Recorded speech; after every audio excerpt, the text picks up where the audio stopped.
Hey guys, welcome back to another video from USA to Philippines Live channel. Thanks for stopping by. And today we're going to talk about the long flights to the Philippines. That seems to be the deal breaker for a lot of guys that ask me. They see me with my wife. They know my story. They know what I went through before I met her. And they see us happy, and she's a beautiful, hardworking girl, and they want to know, gee, Mike, how can I get a beautiful Filipino like that? And I tell them, as I mentioned in the previous videos, about how to go about meeting a Filipina, which you want to do online, because you want to take advantage of the great technology of the age we live in that they didn't have 50 years ago. And one would have to be either a world traveler or somebody in the military to be able to meet wonderful Filipinas that we're able to meet online. And as many videos, my colleagues out there with the video vlogs of the similar niche, talking about this online dating thing, meeting Filipinas online, and they warn that they're all not. You have to weed through a lot of not so good ones to get those find that needle in the haystack, so to speak. But the good news is there's a lot more needles in the haystack than you would find if you perhaps looked a little closer to home. So with that, the deal breaker seems to be when it goes from, okay, you did all that, and then they said, so what was it like going to the Philippines? How long was the flight? That seems to be the biggest concern. And for those of you watching, maybe never took the flight, I'm in the New York area, so we have two options. We could fly out of JFK in New York, which isn't that far, or Newark Liberty, which is even actually our closer airport to where we are, and that's the airport of choice. Although for us, the price difference is flying out of Newark and flying out of JFK. JFK, for whatever reason, the airfares are a little bit cheaper, but when you factor in car service, because you don't want to do the long-term parking or transportation from here to JFK, it's almost like the same difference. So, but anyway, flying direct there are direct flights to major cities, from major cities in the U.S. to Manila. They're not all running now, obviously, with the pandemic winding down and the Philippines being kind of behind in reopening, and eventually we'll get there. But the big thing is for these guys is the flight, the length of the time. So let's get back to that. The direct flight, Philippine Airlines from JFK to Manila, which is an awesome thing, I think. No stopover. You get on a plane in New York, and you get off the plane in Manila. I think that's a great thing. It's 16 hours and 30 minutes. I don't mind it. And you probably see the little airplane in the back. I love airplanes. I love aviation. My father was a private pilot. I grew up around airplanes, flying airplanes. I just didn't follow through and get the license, unfortunately for me. Regrets, I have a few, and that's one of them. But I love aviation. I love being on it. I love flying, sometimes more than reaching the destination. So for me, it's not a big deal. Although the first trip I made out there, I hadn't flown commercially in probably it was a long couple of decades. And I got on that plane and flew out of Newark Liberty and it was not a direct flight. I don't think they had the direct flights yet. Philippine Airlines. That's some kind of recent. So this was aboard Cathay Pacific out of Newark Liberty. As I read my how I messed up my first meeting with my wife. That was the flight. 1 a.m., 1:50 a.m. it departed, and it went via Hong Kong. And I think that was almost 16 hours. It wasn't quite 16 and a half, but it was almost 16. It was 15 and change. And there was about 90 minutes on the ground in Hong Kong transfer, and then the several hour flight from Hong Kong to Manila. But the actually I'm going to talk about comfort and aircraft because that makes the difference. But let's get back to Philippine Airlines out of New York. I know they have one out of LA as well as cities in Canada. But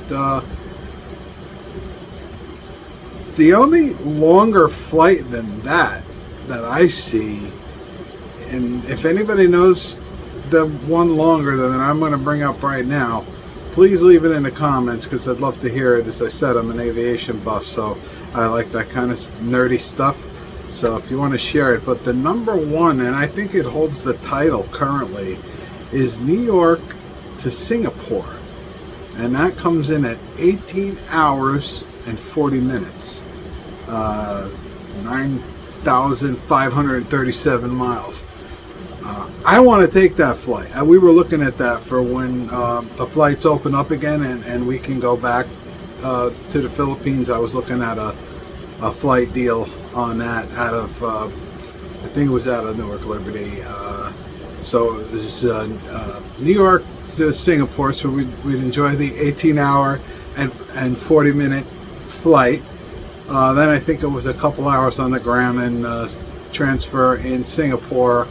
Then it's another 3 hours and 40 minutes from Singapore to Manila. And then for us, after a little time on the ground in lovely Naya Airport in Manila, we get to do another hour from Manila to Iloilo. That's our usual. So I'm looking to do the Singapore Airlines. Plus, I think that I hear that's an excellent airline. But yeah, it's a long flight. It's not bad. Even you fly in economy, the entertainment, the in-flight entertainment is off the hook. I use an Android phone. I have an Android phone with an SD card, and I've got all my whole MP3 collection is on that card. I don't know. I'm not big on the iPhones. I have an iPhone for work as well. Company iPhone, but I don't put any music on it or nothing. But I do that with my with my personal phone. So I listen to a lot of music. I downloaded some other audio of interest. Watched a lot of movies when we fly. 16 hours you can watch a lot of movies. But I've flown Philippine Airlines, I've flown China Airlines, I've flown Cathay Pacific, and I'm going to tell you, Philippine Airlines is beautiful, brand new Airbus A350s, and they are wonderful airplanes. They're very beautiful, state of the art. But if anybody from Airbus is listening, or Philippine Airlines, listen, you need better padding in your seats. I gotta tell you, man, my backside was sore after flying on Philippine Airlines. So if you do Philippine Airlines, bring a pillow.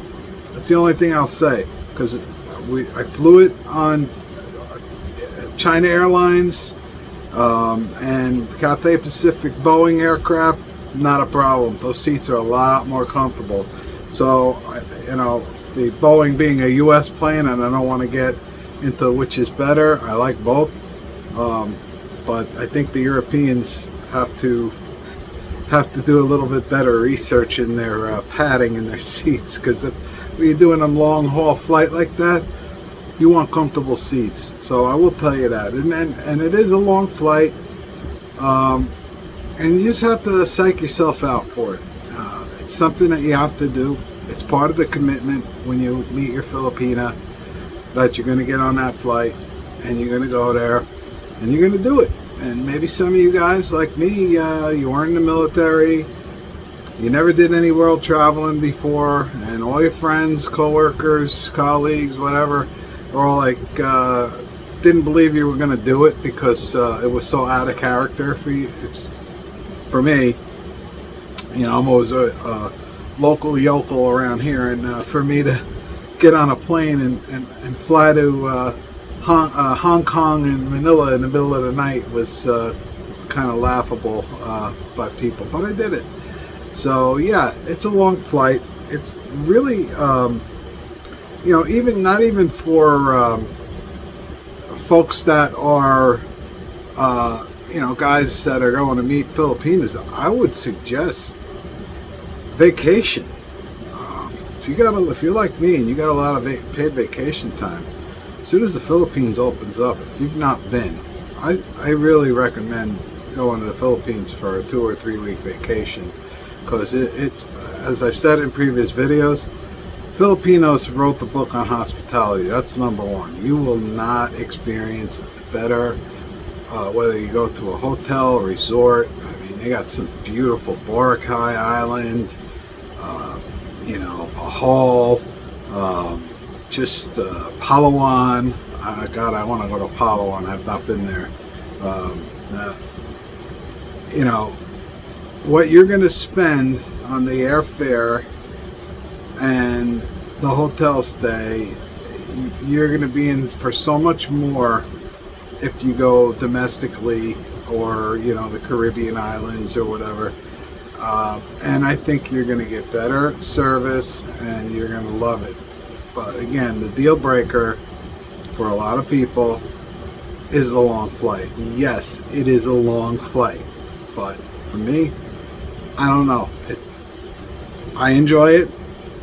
I just hang out in the seat. I know my wife usually just sleeps. I take it in. The last time we went, because the flight path that they take is kind of not, if you're flying out of New York, I don't think a lot of people realize what the flight path is. I think a lot of people just think they fly across the U.S. and over the Pacific and go that way. They don't.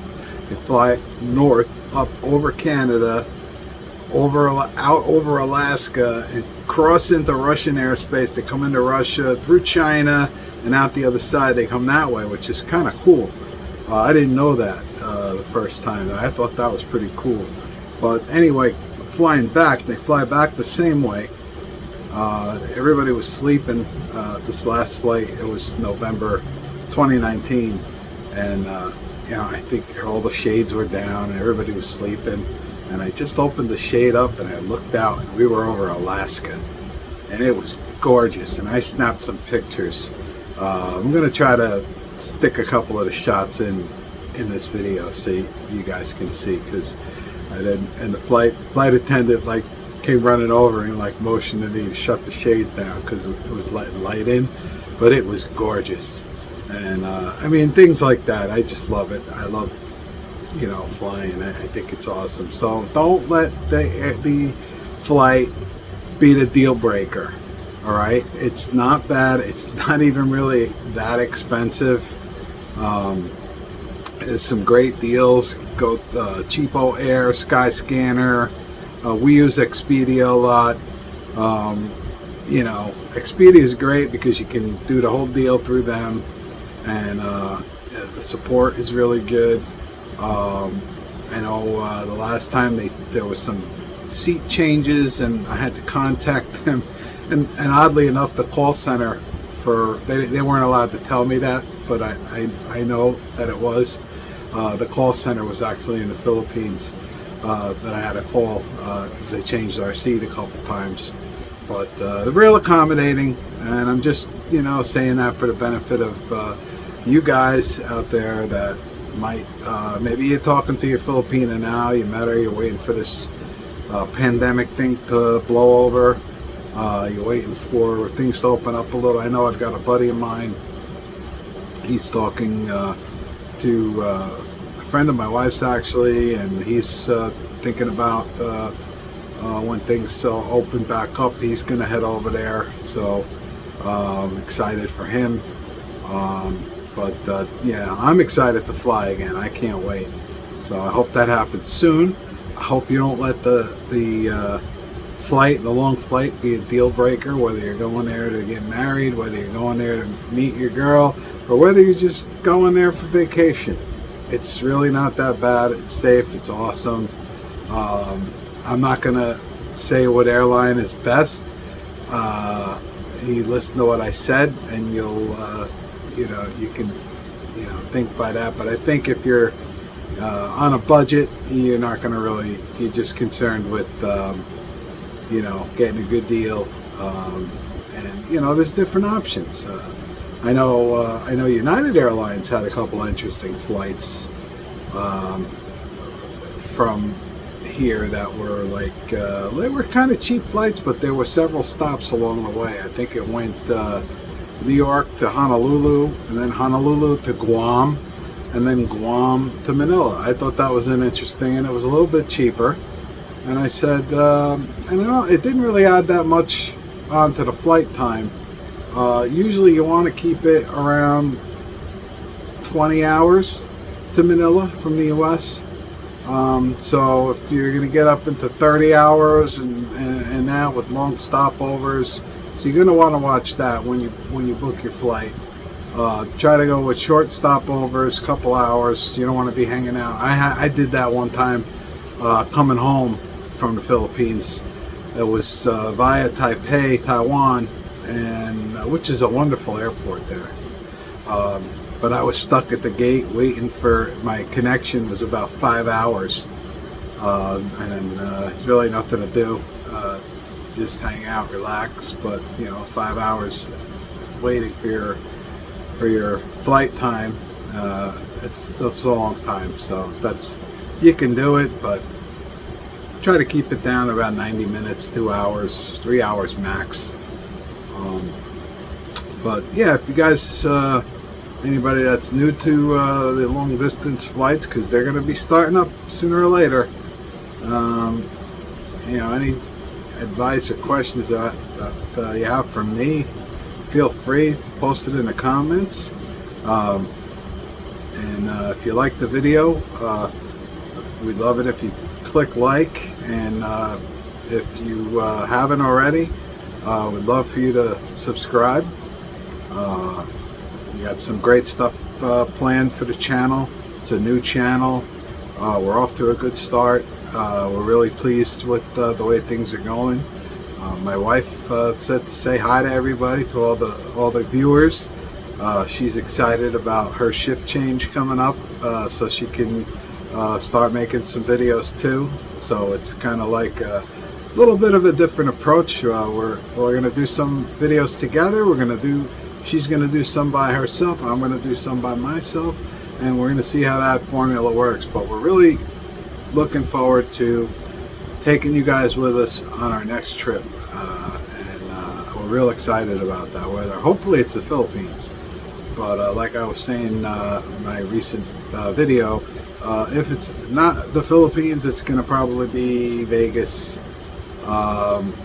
or some other domestic spot, so we can at least just get on a plane and go somewhere, because I'm tired of these staycations. I'm on a 4-day staycation right now, and they just burning vacation time, because you have vacation time and to use it or lose it. So yeah, I'm on a 4-day. I worked 8 straight, and now I'm on 4 days, so lucky me. So thanks for stopping by. Don't forget to click like and subscribe, and we really appreciate it.